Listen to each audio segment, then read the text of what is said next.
सांसद सुचारू गर्ने दलहरूबीच सहमति। सुन प्रकरणबारे गृहमन्त्रीले जवाब दिँदै 13 दिनपछि सुचारू भयो सांसदहरू बोलेपछि गृहमन्त्रीले जवाब दिँदै सुन काण्डमा गृहमन्त्री नारायण काजी श्रेष्ठमाथि अनुसन्धान हुनुपर्ने नेकपा एमालेको माग।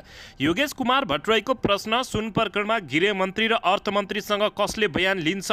विश्वप्रकाश शर्माको प्रश्न, 100 किलो सुन त भेटियो, 33 किलो सुन एक तोला पनि नखोजी फाइल किन बन्द गरेको? रोल्पामा बस दुर्घटना हुँदा 4 जनाको मृत्यु, 14 जना घाइते। ललिता निवास जग्गा प्रकरणबारे माधव कुमार नेपालले विदेशमै भने असल मनसायले काम गरेको हुँ, कुनै बदमासी गरेको छैन। गौर हत्याकाण्डका दोषीलाई कारबाही गर्न गृह मन्त्रालय तयार। पीडितसँग 5 बुँदे भयो सहमति। बाढी पहिरोबारे हाई अलर्टमा रहेर काम गर्न देशभरका प्रहरी युनिटहरूलाई सर्कुलर। बाढीले बगाउँदा धनुषामा 1 जनाको मृत्यु, 2 जना बेपत्ता। गैरातीदेखि देशैभर अविरल वर्षा, सडक यातायात प्रभावित। काठमाडौँ उपत्यका डुबानमा 10 राजमार्ग समेत बन्द। बागमती नदीको बाढीमा डुबेर 1 जनाको मृत्यु। सांसदमा रवि लामिछानेको प्रश्न, जहाजमा बसेका सचिवको कठालो समात्ने तर पूर्व प्रधानमन्त्रीहरूलाई विदेश जान दिने। विभूषण लिलाइमा राखेपछि सरकारले गरायो महावीर पुनलाई सचेतन। आखिर किन लिलाइमा राखे त? यसबारे सम्पूर्ण जानकारी। तोकिएको समयमा संसद चलाउन रुलिङको माग गर्दै रवि लामिछानेले पोखे आक्रोश। शिक्षा विधेयकको विरोधमा उत्रिए निजी विद्यालय सञ्चालक, माग पूरा गराउन स्कुल बन्दको घोषणा। सिआइबीको अनुसन्धान उच्च पदस्थतिर सोझिँदै माधव कुमार नेपाल र डाक्टर बाबुराम भट्टराईसँग बयान लिने तीव्र तयारी। अवैध सुन प्रकरणमा चिनियामाथि कडा निगरानी, 1 जना पक्राउ, 9 जना कालो सूचीमा। नेकपा एमाले विश्वप्रकाश शर्माको प्रश्न, सिआइबी प्रति किन यति अविश्वास? नेप्से परिसूचक लगातार तेस्रो दिन पनि घट्यो। कारोबार रकम 1 अर्ब 73 करोडमा झर्यो। सर्लाही, रौतहट र सिन्धुली भएर बग्ने नदी बाढीको उच्च खतरा, सतर्क अपनाउन आग्रह। पोखरामा आँखा पाक्ने रोगको प्रकोप, 3 दिन स्कुल बन्द हुँदै राजेन्द्र लिङदेलको गम्भीर आरोप। 3 दलले निषेधको राजनीति गरे। सांसदमा रवि लामिछानेले भने, हामी प्रमुख प्रतिपक्षी भयौँ, खुसी छौँ। र 1 वर्षमा वैदेशिक विभागमा पर्यो 4464 वैदेशिक रोजगारका ठगीको मुद्दा। झन्डै 1800 मेलमिलाप मार्फत टुङ्गिँदै। अब हेर्नुहोस् पुरा समाचार।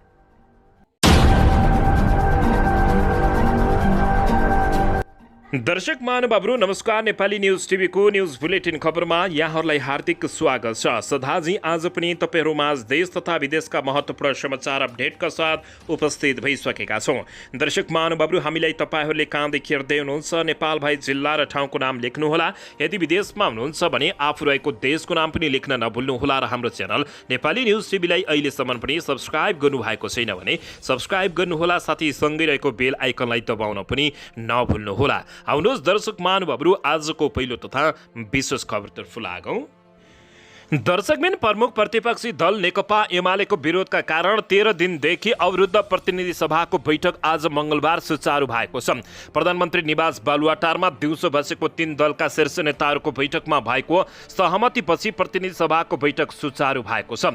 सुन तस्करी प्रकरणको सम्बन्धमा भइरहेको अनुसन्धानबारे सांसदमा गृहमन्त्री नारायण काजी श्रेष्ठको जवाब सुन्न नेकपा एमाले तयार भएपछि बैठक सुचारू भएको हो। यद्यपि नेकपा एमाले उच्च स्तरीय छानबिन समिति गठन गर्नुपर्ने माग नछडेको बताएको छ।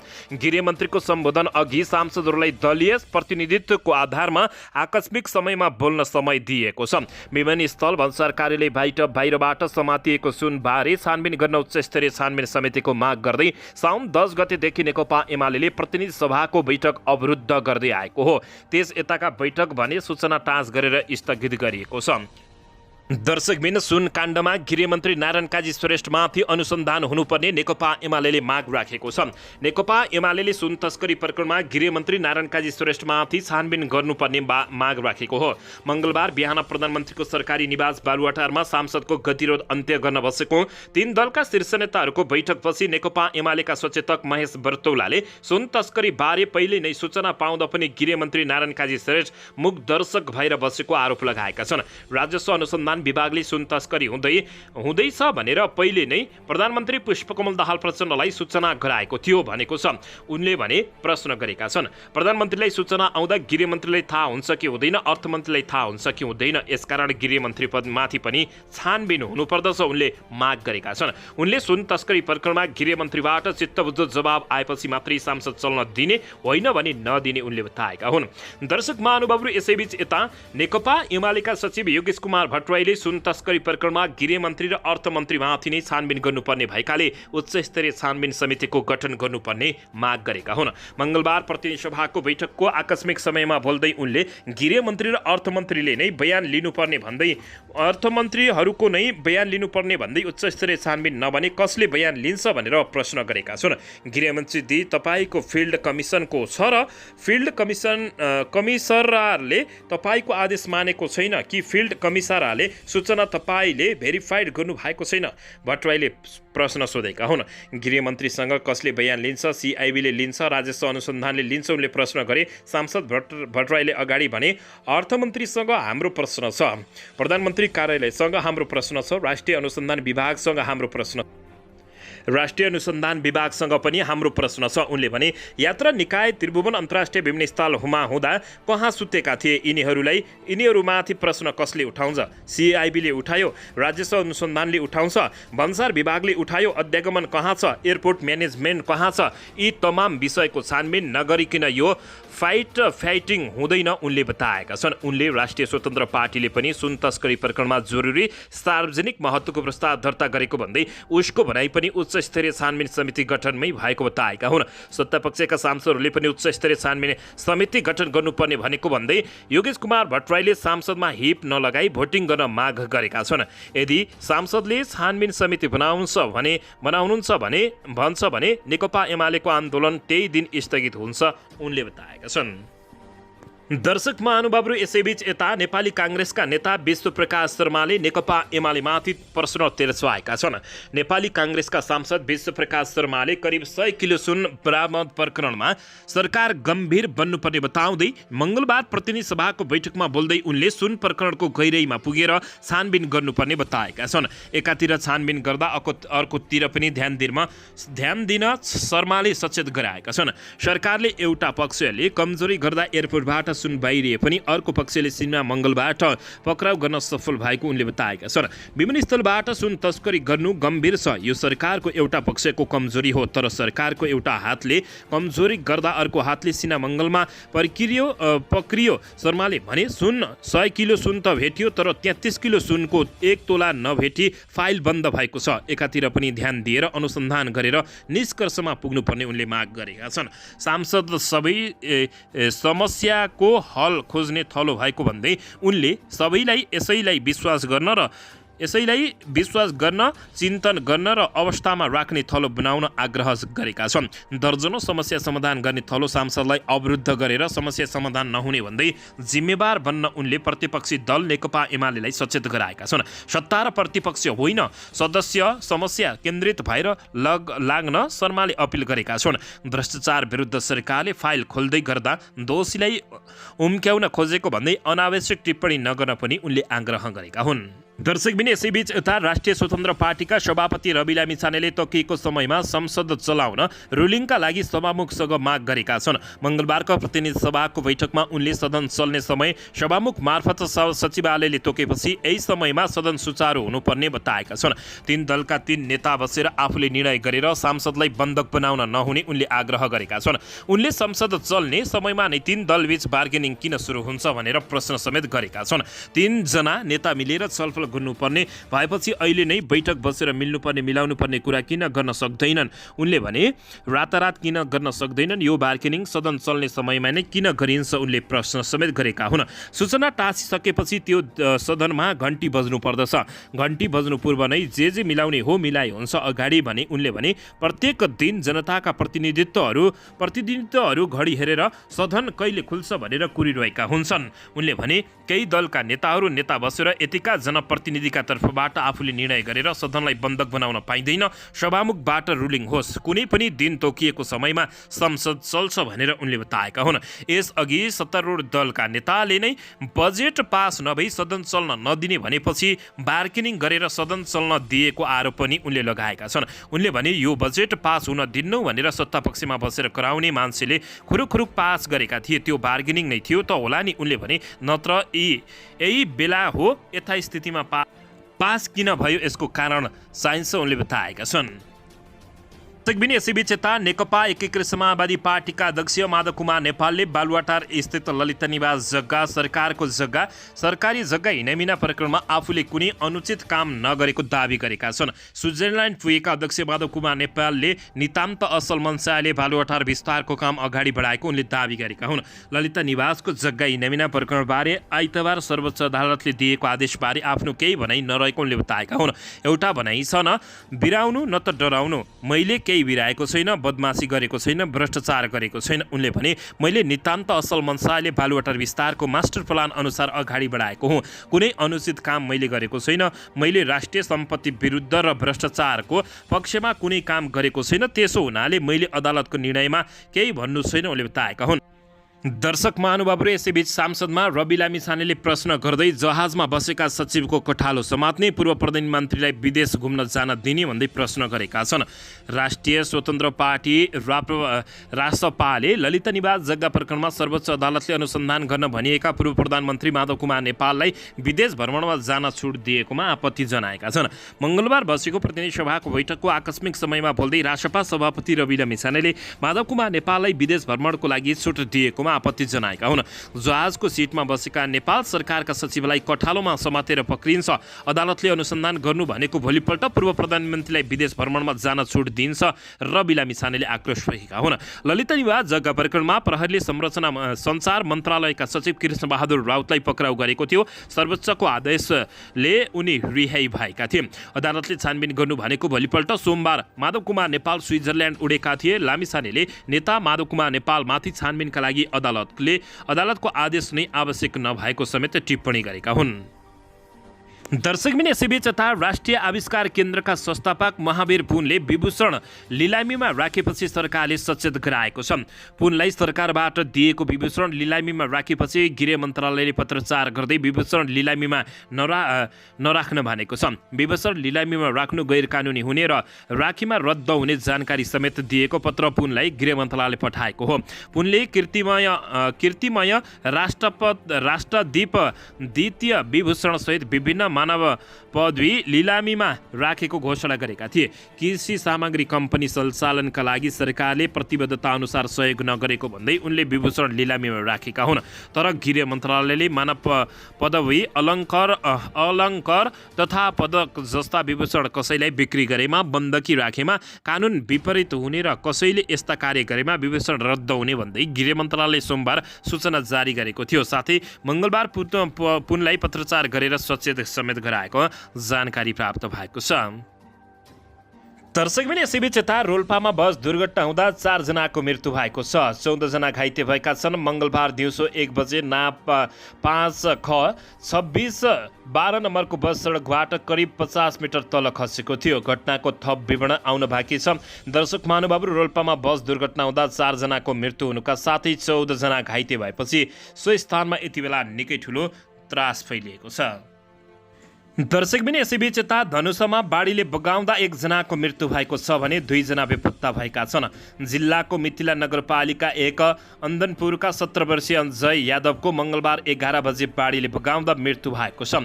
घर नजिकै रहेको बसही खोला तर्ने क्रममा अचानक आएको बाढीले बगाउँदा यादवको मृत्यु भएको इलाका प्रहरी कार्यालय महेन्द्रनगरका प्रहरी निरीक्षक दीपक कार्कीले जानकारी दिएका छन्।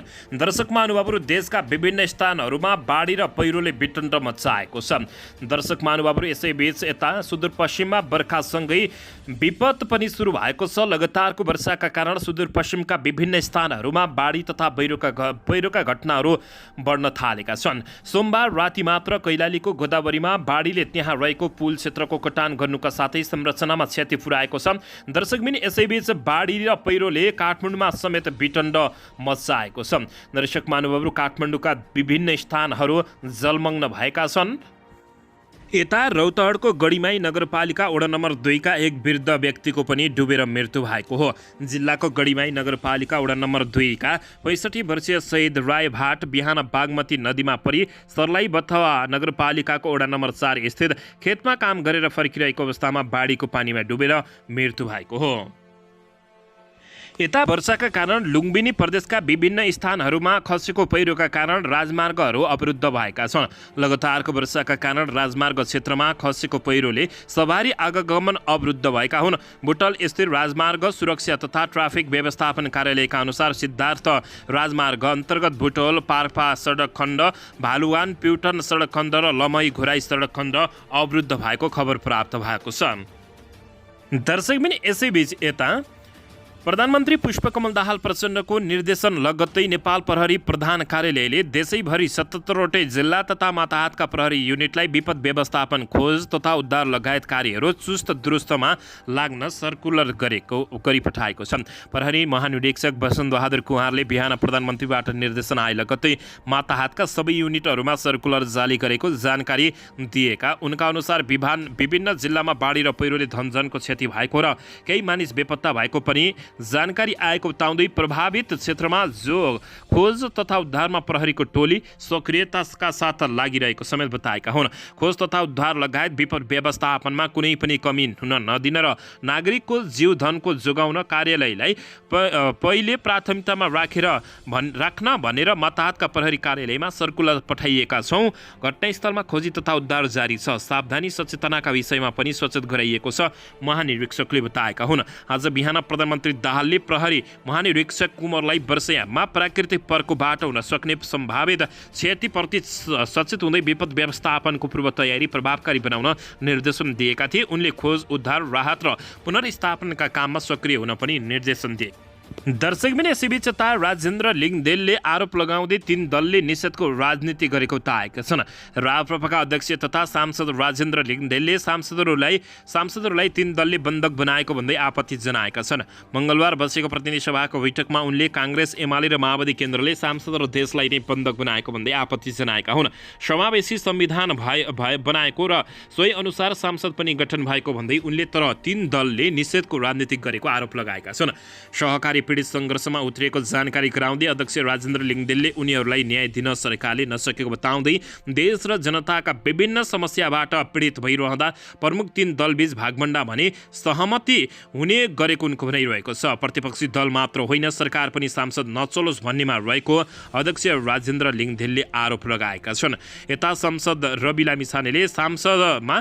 लामिछानेले हामी प्रमुख प्रतिपक्ष भएका छौँ र खुसी छौँ भन्दै उनले अभिव्यक्ति दिएका हुन्। दर्शकबिन यसैबीच यता पोखरामा आँखा पाक्ने रोगको प्रकोप देखिएपछि पोखराका स्कुलहरू 3 दिनका लागि बन्द गरिएको छ।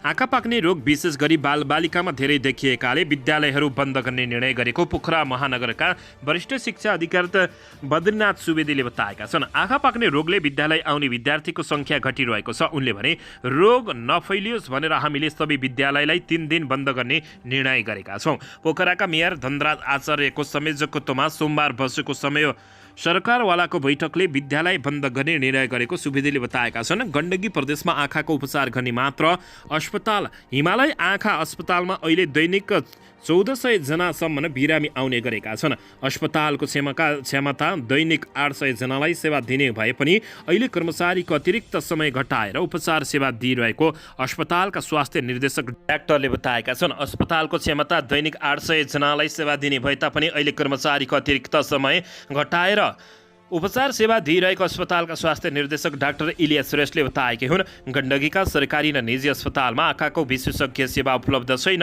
हिमालय आँखा अस्पतालले गण्डकी र कर्णाली प्रदेशको 27 ठाउँमा आँखा उपचार केन्द्र सञ्चालन गरिरहेको छ। उक्त केन्द्रबाट प्राथमिक उपचार र परामर्श सेवा प्रदान गर्ने गरेको नेपाल नेत्र ज्योति सङ्घ कास्कीका अध्यक्षले जानकारी दिए। दर्शकबिन यसैबीच नेप्से परिसूचक लगातार तेस्रो दिन पनि घटेको छ। कारोबार रकम पनि कम भएको हो। यो साता कारोबारको लगातार तेस्रो दिन पनि नेपाल स्टक एक्सचेन्ज नेप्से परिसूचकमा गिरावट देखिएको छ। आजको कारोबारमा नेप्से परिसूचक 28.40 अङ्कले घटेर 28.40 अङ्कमा कायम भएको हो। नेप्से परिसूचक आइतबार 38.37 र सोमबार 3.21 अङ्कले घटेको थियो। यसैबीच विभिन्न कम्पनीका 265 कम्पनीको 48,60,741 किता सेयर 77,257 पटक बिक्री र खरिद हुँदा 1,73,70,14,14,000 रुपियाँ बराबरको कारोबार भएको छ। आजको कारोबारमा सबै समूहको उपसूचक घटेको बताइएको छ। सबैभन्दा धेरै जीवन बिमा समूहको उपसूचक 196.01 र निर्जीव बिमा समूहको उपसूचक 112.25 अङ्कले घटेको छ। बैङ्किङ 13.25, विकास बैङ्क 66.68, वित्तीय 48.1, होटेल तथा पर्यटन 84.36 र लघु वित्तीय समूह 38। दर्शक पनि यसैबीच यता सर्वोच्च अदालतको पछिल्लो आदेशसँगै ललित निवास जग्गा नमिनाको अनुसन्धान उच्च पदस्थमाथि केन्द्रित भएको छ। प्रहरीको केन्द्रीय अनुसन्धान ब्युरो CIB ले पूर्व प्रधानमन्त्री द्वै माधव कुमार नेपाल र डाक्टर बाबुराम भट्टराईसँग पनि बयान लिने तयारी गरेको छ। सर्वोच्च अदालतले आइतबार मन्त्री परिषदका निर्णय तथा निर्णयकर्तामाथि पनि अनुसन्धान गर्न आदेश दिएको थियो। सही अनुसार पूर्व प्रधानमन्त्रीहरूको बयान लिने तयारी भएको हो। अदालतको आदेशमाथि परामर्श गरिरहेका छौँ। CIB का एक उच्च अधिकारीले भने बयान सबैको लिनुपर्दछ भन्ने छ। मुद्दा दायरको हकमा संलग्नता अनुसार निर्णय हुन्छ। सर्वोच्चको आदेशपछि सोमबार महानिर्देशक डाक्टर दीनानाथ पोखरेल र प्रहरी महानिरीक्षक वसुबहादुर कुँवर लगायतका अधिकारीहरूबीच उच्च पदस्थापनको बयान लिने र थप प्रमाण खोज्ने विषयमा छलफल भएको थियो। CIB ले हाल लिखित कृत्य संलग्नमाथि अनुसन्धान केन्द्रित गरेको नयाँ जानकारी प्राप्त भएको छ। दर्शक महानुभावहरू यसैबीच चिनियामाथि समेत निगरानी राखिएको छ। दर्शक पनि यसैबीच यता नेकपा माओवादी केन्द्रका उपमहासचिव जनार्दन शर्माले भने सुन तस्करी प्रकरणमा सरकारको छानबिन प्रतिवेदन आइसकेपछि मात्रै उच्च स्तरीय छानबिन समिति बनाउन सकिने बताएका हुन्।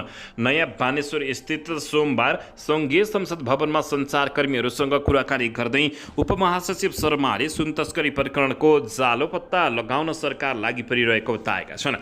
उनले सरकारको छानबिन रिपोर्ट आएपछि चित्त नबुझेनमा आफै मात्रै उच्च स्तरीय छानबिन समिति बचाउन सकिने बताएका छन्। उनले भने अहिलेको अवस्थामा सरकारले गरेको छानबिनलाई सहयोग गर्नुपर्ने समेत बेला भएको बताएका हुन्। बरु सरकारलाई निश्चित समयभित्र छानबिन गरिसक्नु भनेर समय तोक्न दिनु उनको भनाइरहेको छ। सांसद ठप्प पार्नु हुँदैन, सांसद खोल्नु पर्दछ। धेरै इस्युहरू छन्, यति बेला ती इस्युहरूलाई यहाँ उजागर गर्नुपर्दछ। उनले भने हामीले प्रतिपक्षी दललाई बारम्बार के अनुरोध गरेका छौँ भने यो सांसद खोल्नुका लागि सहजीकरण गरिदिनुहोस्, मन्त्रीहरूको जवाब सुनौ, उहाँहरूको जवाब सुनेर हामी अगाडि बढाउला भनेर सरकारको तर्फबाट भनिराखेका छौँ। उनले भने सभामुखले भनिरहनु भएको छ, हाम्रो तर्फबाट सांसद खोल्न दिनदिनै पहल भइरहेको छ। प्रधानमन्त्रीले प्रतिपक्षी दलका नेताहरूसँग भेटिराख्नु पनि भएको छ, छलफल पनि भइरहेको छ। हामी छिटोभन्दा छिटो संसद चलाउन चाहन्छौँ। सरकारले पक्रिसकेपछि त्यसलाई कसरी यो सुन आइसकेको छ भनेर जालो पत्ता लगाउँदैछ त त्यो छानबिनको रिपोर्ट आइसकेपछि चित्त नबुझ्दा आवश्यक पर्दा अधुरो हुँदा भोलि उच्च स्तरीय समिति बनाएर थप छानबिन गर्न आवश्यक होला कि भनेर नेकपा एमालेलाई उनले बताएका छन्। दर्शक महानुभावहरू यसैबीच यता उच्च अदालत पाटनले काठमाडौँका व्यापारिक कम्प्लेक्सहरूलाई ग्राहकसँग पार्किङ शुल्क उठाउने बाटो खोलिदिएको छ। यो सँगै काठमाडौँका मेयर बालेन्द्र शाहको हार भएको छ।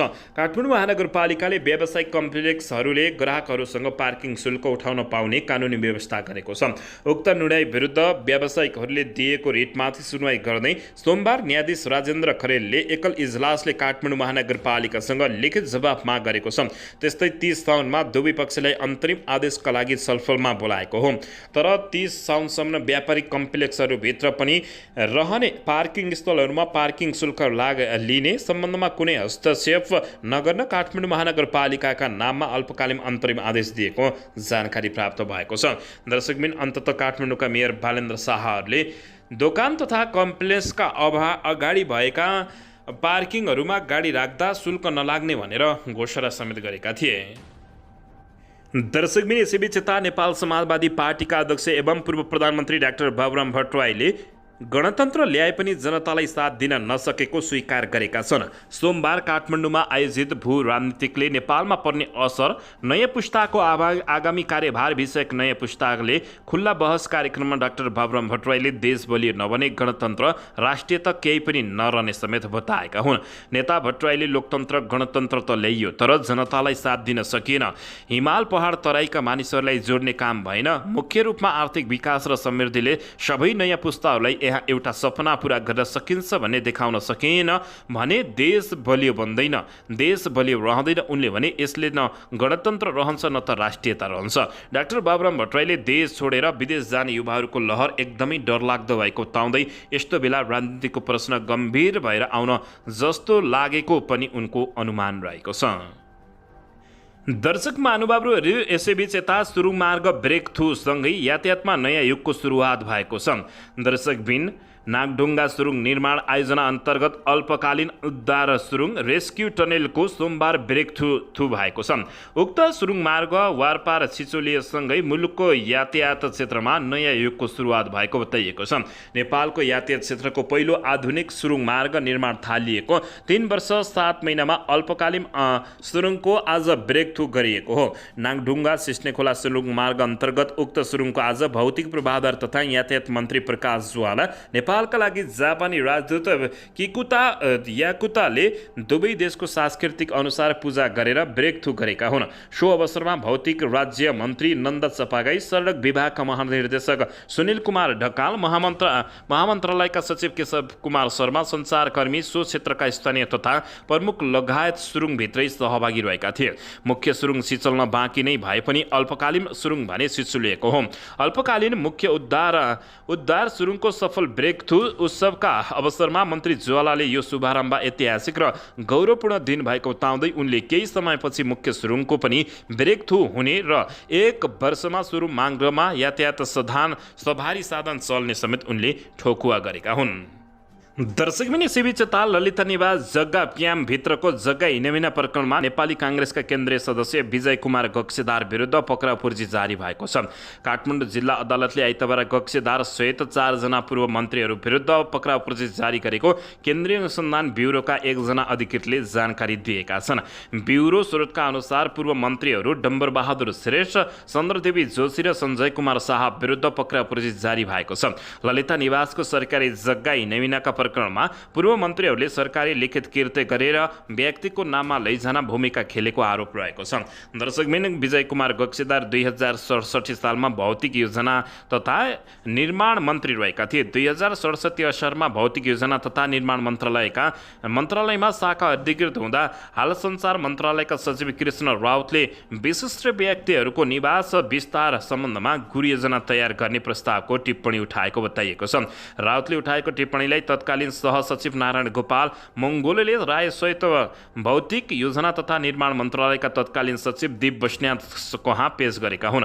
बस्नेतले राय सहितको प्रस्ताव सदर गरेर मन्त्री विजय कुमार गक्सेदार कहाँ पेश गरेका हुन्। सो प्रस्तावमा राज्य मन्त्री सञ्जय शाह र उपप्रधान एवं गृहमन्त्री गक्सेदारले सदर गरेर मन्त्री परिषदमा लगेको बुझिएको छ। अन्ततः काङ्ग्रेसका विजय कुमार गक्सेदार सहित 4 पूर्व मन्त्री विरुद्ध पक्राउ पूर्जी जारी भएपछि यति बेला भ्रष्टाचारी नेताहरूको भागाभाग भएको छ। दर्शक पनि यसैबीच यता पोखरामा आँखा पाक्ने रोग फैलिएको छ। एकै दिन 1000 भन्दा बढी संक्रमण भेटिएका छन्।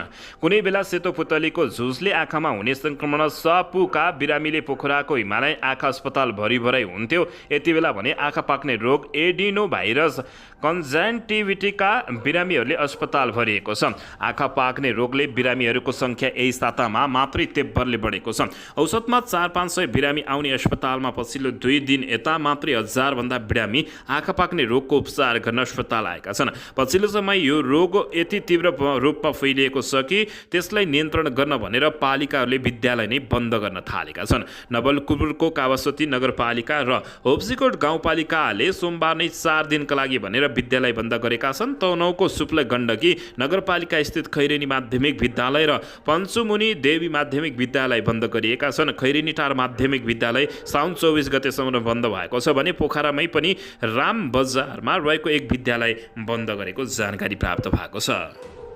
दर्शकबिन यसैबीच यता सत्तारूढ दल गठबन्धन र प्रमुख प्रतिपक्षी दल नेकपा एमाले राष्ट्रिय स्वतन्त्र पार्टी रासपा र राप्रपालाई निषेध गर्दै संसदीय समितिको सभापति भागभण्डा गरेका छन्। सङ्घीय संसदमा 13वटा राजनीतिक दलको प्रतिनिधित्व छ भने 12वटा विषयगत समितिको नेतृत्व रिक्त रहेको छ।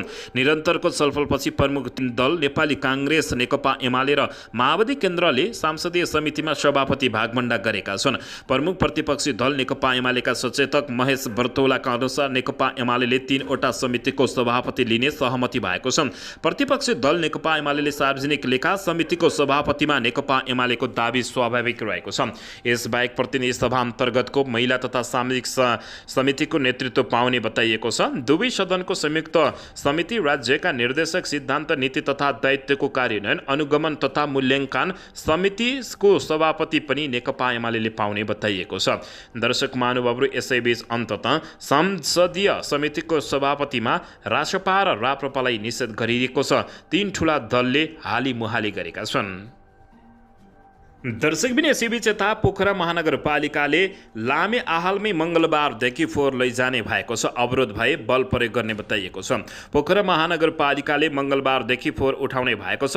महानगरपालिकाले गत 12 दिनदेखि नउठेको फोहोर मङ्गलबारदेखि उठाउने तयारी गरेको महानगरपालिकाले बताएको छ। महानगरले फोहोर उठाएर पोखरा महानगरपालिका 32 लामे आहालमा लगेर फोहोर फाल्ने भएको छ। जिल्ला सुरक्षा समितिका अध्यक्ष एवं कास्कीका प्रमुख जिल्ला अधिकारी वासुदेव घिमिरेको अध्यक्षतामा बसेको बैठकले लामे आहालमा लगेर व्यवस्थापन गर्ने निर्णय गरेको महानगरपालिकाका प्रवक्ता मोतीलाल तिमल सिन्हाले जानकारी दिएका छन्। फोहोर व्यवस्थापनमा आवश्यक सुरक्षा प्रदान गर्ने निर्णय जिल्ला सुरक्षा समितिको निर्णयले गरेको बताइएको छ। यसैबीच सुरक्षा प्रदान भए भनिए पनि खासमा अवरोध भए बल प्रयोग गर्ने अर्थात् प्रहरी परिचालन गर्ने हो। तर महानगरपालिकाका प्रवक्ता तिमल सिन्हाले स्थानीयबाट अवरोध नहुने र बल प्रयोग गर्नु नपर्ने विश्वास व्यक्त गरेका छन्। महानगरपालिकातर्फ गरिएका 16 बुँदे प्रतिबद्धता अक्षरंश पालना हुने पनि महानगरका प्रवक्ता तिमल सिन्हाले बताउँदै फोहोर व्यवस्थापन गर्दा दिनदिनै माटोले पुर्नुपर्ने प्रतिबद्धता झनै कडाइका साथ पालना गरिने उनको भनाइरहेको छ। स्थानीयसँग गरिएको कुनै पनि प्रतिबद्धता पालना गर्न महानगरपालिकाबाट कमजोरी हुने छैन उनले बताएका छन्। उच्च अदालत पोखराले आइतबार महानगरपालिकालाई लामे हालमा फोहोर फाल्न कानुनी बाटो खुल्ला गरेको थियो। स्थानीय रबिन केसी सहित 3 जनाले लामा हालमा फोहोर फाल्न रोक्न अन्तरिम आदेश माग गर्दै पोखरा महानगरपालिका विरुद्ध उच्च अदालतमा पोखरामा साउन 11 गते रिट दिएका थिए। दर्शकबिन यसैबीच यता सञ्चार तथा सूचना मन्त्री रेखा शर्माले सामाजिक सञ्जाल नियमनका लागि नियमावली बनाउन लागेको बताएकी छिन्। सोमबार भक्तपुरमा एक कार्यक्रममा उनले सामाजिक सञ्जालका कारण कतिपय मान्छेहरूले सुसाइड गर्ने अवस्थामा पुगेको भन्दै यसको नियमनका लागि नियमावली बनाएर भए पनि जाने बताएकी छिन्। उनले सामाजिक सञ्जालका कारण अहिले डरलाग्दो स्थिति सिर्जना भएको बताउँदै नियमावलीका लागि मन्त्रालयमा छलफल भइरहेको पनि जानकारी दिएका छन्। जलहरीबारी सांसदमा प्रश्न उठ्यो, केपी शर्मा ओलीलाई टाउकोदेखि पैतालासम्म पुरै सुई लगाइदिनु पर्ने हो प्रश्न गरिन्। त्यो त गर्नुपर्ने विषय त थिएन नि। प्रधानमन्त्री भारत भ्रमणमा आउँदा भैँसी चढाइदिनु पर्ने हो, त्यस्तो गर्नुपर्ने होइन नि। त्यति मात्रै होइन, कतिपय मान्छेहरू सुसाइड गर्ने अवस्थामा पुगेका छन् उनले भने। भर्खरका किशोर किशोरीहरू कसले कहाँ फोटो खिच्यो कहाँ थाहा हुँदैन। अहिले डरलाग्दो स्थिति बनेको छ। हामी यहाँ लेभलका आएका छौँ, त्यति फोटो खिच्न पनि आउँदा रहेछन्। कति फोटो खिच्यो गयो त्यो मान्छे कहाँ के गर्यो पनि थाहा हुँदैन, अनि के गरिरहेको छ पनि थाहा हुँदैन। भोलि त्यसले कतै गरिदियो भने योसँग फोटो खिचेको थियो भनेर सार्वजनिक गरिदिने हो भनेर भोगेर जाने स्थिति भएकोले बताएका छन्। यसैबीच अहिले सामाजिक सञ्जाललाई व्यवस्थापन गर्ने भनेर कानुन नभएको अवस्थामा एउटा नियमावली बनाएर भए पनि जाने उनले बताएका छन्। दर्शकबिन यसैबीच यता सांसदमा पठाउन मन्त्री परिषदबाट पारित भएको शिक्षा विधेयकलाई लिएर थारू समुदायहरूले आपत्ति जनाएका छन्। थारू, मधेसी, मुस्लिम, दलित, आदिवासी समुदाय अलग अलग क्लस्टर सूचीकृत गरी आरक्षणको व्यवस्था गर्नुपर्ने संवैधानिक व्यवस्था रहे पनि सङ्घीय शिक्षा ऐन संशोधन गर्न बनेको विधेयकमा मधेसी, आदिवासी जनजाति, दलित, पिछडा वर्ग वा अल्पसङ्ख्यक मुसलमान समुदाय र थारूहरूलाई 22% आरक्षणको व्यवस्था गरी तराई मधेस प्रदेशका नाममा सुनियोजित रूपले थारूहरूको अस्तित्व पहिचान र अधिकार समाप्त गर्न खोजिरहेको उनीहरूले आपत्ति जनाएका छन्। हिजो सोमबार रोपड क्लबमा नेपालमा पत्रकार सम्मेलन गर्दै उनीहरूले उक्त शिक्षा विधेयक थारू समुदायका लागि स्वीकार्य नभएको बताउँदै थारू समुदायबाट मन्त्रीमण्डलमा प्रतिनिधित्व गरेकाहरू पनि दास मानसिकताबाट गुज्रिरहेको उनीहरूको आरोप रहेको छ। यसैबीच उनले भने यता स्थितिमा शिक्षा विधेयक पारित गर्न खोजिएमा सरकारले कडा मूल्य चुकाउनु पर्ने उनको चेतावनी रहेको छ। थारू हट वानका राष्ट्रिय मोर्चाका संयोजक शरण चौधरीले राज्यले थारू समुदायमाथि पटक पटक शोषण गरेको समेत गम्भीर आरोप लगाएका छन्। यसैबीच उनले मन्त्री परिषदले पारित गरेको शिक्षा विधेयकप्रति थारूहरू समुदायले आपत्ति जनाउँदै यो फिर्ता नगरी सरकार ढल्ने चेतावनी दिएका छन्।